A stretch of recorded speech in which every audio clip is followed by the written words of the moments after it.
It's first down, Giants, close to the Eagle 48-yard line. McNeil is to the left this time. Tarkenton, great pressure from Rosevich, unloads to Fredrickson. And Tucker fumbles. And it's recovered by Herman inside the 20-yard line. Well, hello. Thank you so much for taking time out of your day to check out this video. And welcome to the Gridiron. And first of all, I'd just like to say thank you so much to everyone out there who's that watch my videos, or maybe subscribe to my channel, or maybe give my videos a thumbs up, or you left a comment or anything at all. I greatly appreciate it. I'm just trying to get my channel up and running. Anything you guys do to help me out, I greatly appreciate it. So thank you so much. Here's an article I saw. That was certainly piqued my interest. They ranked the New York Giants top 10 linebackers of all time, and I went over the list, and for the most part I really can't argue with it one way or the other. All the guys on there certainly feel deserve to be on there, so no arguments here. I grew up on, I've said before my videos, I'm in 1970s, the first year I remember watching football. We drafted in 1970, the Giants drafted from Oklahoma Jim Files, and we wound up putting him. He was our middle linebacker, and he was pretty decent. That wasn't an all-pro or nothing like that, but he was a decent linebacker. But I mean, he played 4 years. He played from 1970 to 1973. He retired and became a pastor. So I mean, that's what I grew up with. But also another thing I grew up with, is with the draft. I mean, how this year in 2021 the Giants drafted 6 guys, and unless one of those guys gets thrown in jail or something really bad like that, chances are all 6 are going to make the team. Back then, I mean, just to show you how bad the Giants were, especially drafting, they just could not replace their the veterans or anything. They had to keep trading away draft picks to get veteran players, and they just could not replenish them with good quality talent. 1970, the Giants, back then there was 17 rounds to the draft. The Giants that year had 13 picks. Rounds 2, 3, 7, and 8 didn't have picks for. But they had 13 picks. So out of those 13 picks, only 2 made the Giants team. One was Jim Files, our number 1 pick number 13, and he lasted 4 years. So, that goes to show you also how horrible, one of the reasons why the Giants were so horrible in the 70s was because they just couldn't draft. But as far as with the 10 guys here on, I think they all certainly deserve it. I mean, it's way too early to say Blake Martinez deserves to be on it, because he's only played with us for 1 year, but he's 27. He's only 27. If he manages to, if he can be on our team for another 3, 4, 5 years, maybe, play at a nice high, pace, what he did last year. Maybe somewhere along the line he might deserve to be on this top 10 list. But, I said he's only played 1 year. All these guys on here played many years with the Giants. I think Antonio Pierce is the only one. He's only played 5 years with the Giants, but the Giants owe him a lot in those 5 years from 2005 to 2009. All these other guys have played more than 5 years. So it's going to take a little bit of time for somebody else to get on this list. They're going to have to play quite a few years with the Giants. But let's start off with number 10, all right? Gary Reasons. Number 55, he played from 1984 to 1991 with the Giants. He came in the same draft class with Carl Banks. All right, so we got 2 linebackers coming in. He was 2-time Super Bowl MVP. In his career, he had 10 interceptions. He had 9 fumble recoveries. He had 3.5 sacks. Right? He played, from 1984 to 1991. Right, those 8 years. 7 of the 8 years he played in. Maybe didn't start, but he played in all 16 games, or every game during the season from 1984 to 1991, with the exception of 1 year. So he was Mr. Dependable too. He's known for a couple things. One is the hit on Bobby Humphrey. It was 1989, big game toward the end of the season. It was out in Denver. The Giants, wound up winning the game 14-7. But the Giants needed to win this game to win their division. They won the last 3 games of the year, and they wound up sewing up their division title. Of course, they wound up losing in the first round to the Rams, but that's another story for another day. But it was 4th and goal about the 1-yard line or inside the 1-yard line. John Elway's calling signals, turns around, hands the ball off to Bobby Humphrey. He tries to dive over you can see the videos on YouTube. Dive over the goal line, and Gary Reasons meets him like head on. You can see he hits him, knocks him back. But not only that, you see Bobby Humphrey's mouthpiece go flying through the air. I mean, it's not the easiest thing to see because it is snowing out too. It's a beautiful sight. His mouthpiece goes flying through the air. Big stop there, big win for the Giants. And then also his fake punt, on a fake punt in the 1990 championship game against the 49ers. He ran the ball. Got it inside, I believe, like the 25-yard line, helped set up, I think, the Giants' 4th field goal, and they put them behind 13-12, and then they kicked the game-winning field goal as time ran out. But huge play because the Giants' offense was just kind of stuttering. They needed a little shot in the arm there. So on a fake punt, he got inside the 25. The Giants didn't score a touchdown, but at least they got the ball in field goal range, and Matt Park kicked the field goal, helped us win the game. So that's Gary Reasons at number 10, very deservingly. And then we have number 9 is Brian Kelly. Now sometimes you try to Google Brian Kelly, and a lot of what he comes up with is a Notre Dame head football coach. But there was another, Brian Kelly, who was the linebacker for the Giants from 1973 to 1983. He wore number 55. Now, in a distinction called one of the better linebacking groups in NFL history, they were known as the Crunch Bunch. From 1981 to 1983, you had Harry Carson and Brian Kelly were in the middle. You had Lawrence Taylor and Brad Van Pelt were on the outside. Big guys, and they were very, very, very athletic, and they did a phenomenal job for us for those 3 years, and they were known as the Crunch Bunch. Now, during his career, he had 15 interceptions, 11 fumble recoveries. All right, and other than 1980, he played in every game from 1973 to 1983, except for 1980 season. He was hurt. He only played like 2 games, I think. But from all those years, he played in every game but 2. So he was Mr. Dependable as well too. Okay, he just came and played hard every day. Now, I mean, a lot of times back in the 70s, the Giants were on the field seemed like 95% of the time because their offense was unbelievably pathetic. But he was a tough dude. Tough dude. Certainly deserving of being on here. He's number 9. Number 8, we got Antonio Pierce. He only played 5 years with the Giants. He was number 58. All right, but he's a Super Bowl champion from 2007. All right, he was like the quarterback on the defense. All right, his study habits and everything were just second to none. His tackle, all right, what he did in the championship game against the Packers. All right, that it was the Packers were winning 7-6. There was 1:52 to go in the first half. All right, now the game wound up being tied and going in overtime. All right.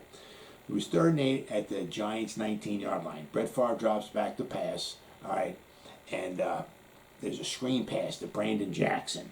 Catches the ball. There's 3 blockers out in front of him, all right. Antonio Pierce reads the play, kind of cuts in. He's got basically one guy's trying to block him, but Antonio Pierce grabs a hold of Jackson and holds on to him, all right, and doesn't let him go.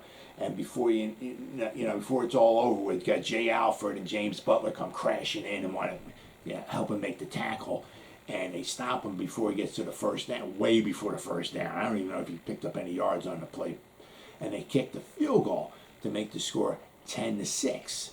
All right, but now it was 1:52. If he got past, if they blocked Antonio Pierce and he got past Jackson, got past him, he certainly could have easily gotten a first down inside the 10-yard line, and possibly you can even listen to the broadcast. Troy Aikman said he might even have scored on this one, and if they scored, they go up 14-6. We may not go into overtime, we may not win the game, and we may not go to the Super Bowl. So we owe Antonio Pierce a huge debt of gratitude for this one tackle, which might have turned that whole game around. So, Antonio Pierce, thank you. I said he only played 5 years for us, but they were fantastic. We were very lucky to have have somebody like him. I mean, it's taken a long time to get somebody in the middle like him. Hopefully, Blake Martinez is that next guy. All right, so we got number 7. All right, we got Pepper Johnson. He played for us from 1986 to 1992. He wore number 52. He's a 2-time Super Bowl champion. And just to kind of go to show you, he played with Bill Parcells from the Giants. All right, and Bill Belichick was the defensive coordinator. Well, after he left the Giants in 1992, he went to Cleveland, where from 1993 to 1995, he was with Cleveland. And who was the head coach? Bill Belichick. All right. Then after Cleveland, from 1997, 1998, he finished up his career with the Jets. Now, who was the coach of the Jets? Bill Parcells. Who was the defensive coordinator of the Jets? Bill Belichick.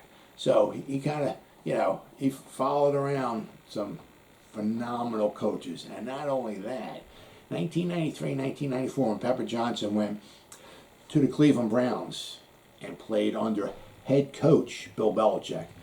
Defensive coordinator for the Cleveland Browns that year, Nick Saban. So he had the best of both worlds. He had possibly the best coach of all time in the NFL and the best coach of all time in college on the same team at the same time, coaching him. So he had some phenomenal coaches, and he was a tough dude, and he's certainly worthy of being on this list. He's number 7. All right. Number 6, now we got Brad Van Pelt. One of my favorite number 10s of all time. He was on linebacker. He was number 10. He was with the Giants from 1973 to 1983. Once again, he was part of the Crunch Bunch from 1981 to 1983. He was a 5-time Pro Bowler from 76 to 80. I mean, he was very, very good. He's in the Giants Ring of Honor, and he was also named the Giants Player of the Decade. All right, so that just goes to show you he was a good in Michigan State. He was a phenomenal athlete. He was very, very good. He was an outside linebacker, and he deserved all the accolades he can get. So he certainly deserves number 6 without question. Now it's interesting because they have number 5. Okay, just happens to be Carl Banks is the guy who took Brad Van Pelt's spot because they let Brad Van Pelt go. And they drafted Carl Banks because Brad Van Pelt, had been 11 seasons. His best days were behind him for sure. So they needed to get some younger blood in there. So 1984, we drafted Carl Banks. Wore number 58. Now, obviously, he's a 2-time Super Bowl champion. He was the 3rd overall selection for us in the 1984 draft, and well worth it, let me tell you. Just in his Super Bowl 21, when we beat the Broncos, he was 14 tackles, and he had 10 solo tackles in Super Bowl 21. And it was just simply amazing. He was phenomenal. And there was somewhere along the line in the game, in the broadcast, John Madden actually said that he looked like the best player on the whole field. And when John Madden talks, you should listen. And truly, I mean, it feels, it's kind of hard to give it to an outside line, especially if you didn't get like 3 or 4 sacks or pick 2 passes off and running back for a touchdown. But, I mean, Phil Simms, his 22 for 25, he deserved to be the MVP. But I'll tell you what, if it was the defensive MVP of that game, it was Carl Banks for sure. So he certainly deserves to be number 5 on our list. Then you got number 4, Jesse Armstead. Now, what makes him so amazing, he wore number 98. He played from 1993 to 2001.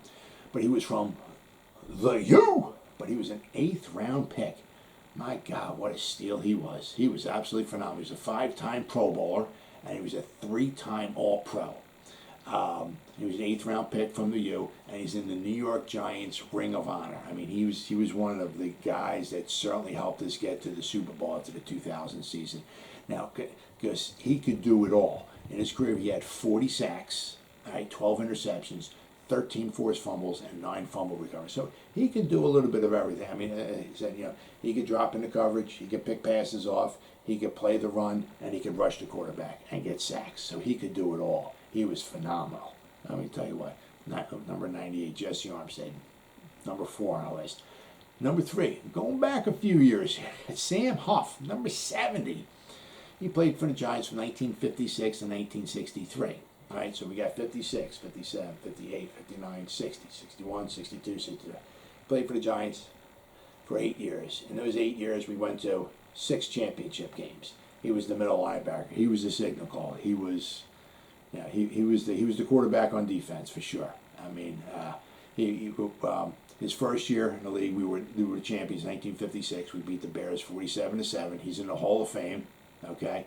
Now, and just to go to show you, from 1956 and 1963 with the Giants, in all those 8 years, he played in every game. I mean, man did not get hurt. Absolutely phenomenal.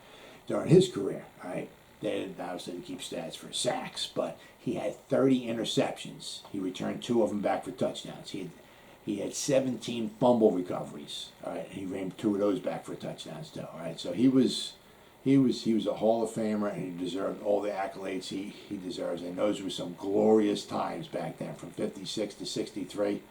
Go to 6 championship games. Of course, we only won 1 of them, but those are some glorious times for the New York Football Giants, and he certainly deserves to be number 3 on our list. Number 2 on our list, Harry Carson. Okay, played from 1976 to 1988. All right, he was number 53. He was a Super Bowl champion. He didn't make it to the 1990 season, but he was a Super Bowl champion after the 86 season.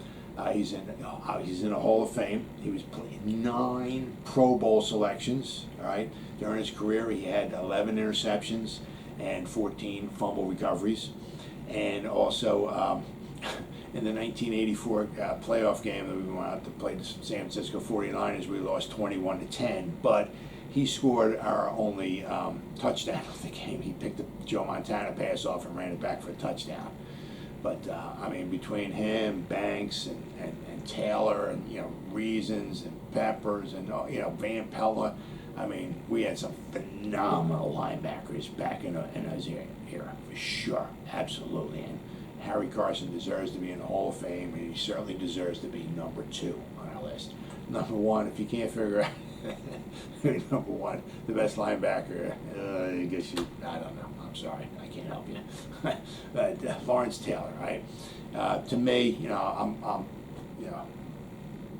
I support my Giants, so he's, to me, the greatest defensive player ever, right? There's nothing he couldn't do, right? There were some guys that maybe could cover maybe a wide receiver better, or maybe a little this or that, but I mean, there's not. You see some of his goal lines, and the guy diving over the line of scrimmage to nail a guy in the backfield, stopping the run, sacking the quarterback, dropping him, picking passes off, causing fumbles, and just there's nothing, absolutely nothing he couldn't do. He had 132.5 career sacks. I think he had 9.5 in his first season in 1981, and they weren't included because sacks weren't an official stat back then. So he wound up with 132.5 career sacks. 2-time Super Bowl champion, Hall of Famer. Obviously, he was the MVP, an NFL MVP in 1986. The only other defensive player ever to do that was Alan Page in 1971 of the Minnesota Vikings, the defensive tackle. But he was the NFL Defensive Player of the Year 3 times: 1981 when he was a rookie, 1982, 1986.